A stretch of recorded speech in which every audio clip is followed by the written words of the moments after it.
North Korean leader Kim Jong-un kicked off another major summit on Thursday, but this time it's not with Donald Trump.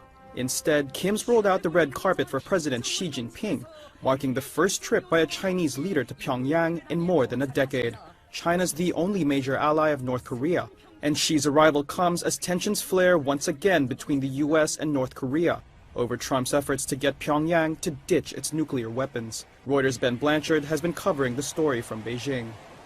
This is the first visit to North Korea by a Chinese leader since 2005, when then President Hu Jintao went to visit. So it's certainly a big deal in terms of diplomacy between the two countries.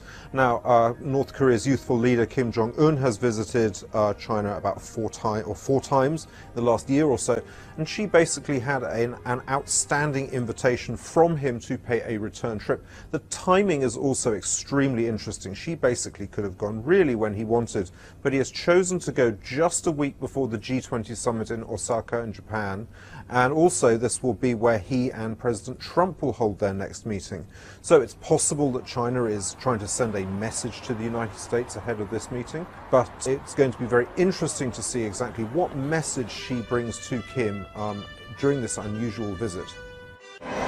China and North Korea have a long-standing relationship. They fought together against the US during the Korean War of the 1950s and have traditionally called each other as close as, quote, lips and teeth. And that close history could spell trouble for any more efforts by Washington to bring Kim back to the table. China has been happy to see the rapprochement between Pyongyang and Washington, and has been pleased to see a dramatic easing in tensions between the two countries. However, it has also looked on with concern in recent months at a slight ratcheting up of tensions again, with a few missile tests, for example, by the North Koreans. Also, our President Xi will be continuing to try and nudge North Korea along the road slightly more of Chinese-style economic reforms. This is something they tried to do with his father, Kim Jong-il, although not very successfully. One analyst told Reuters Xi's visit may prove to be the point where Kim's Plan A to improve relations with the US shifts into a Beijing-focused Plan B.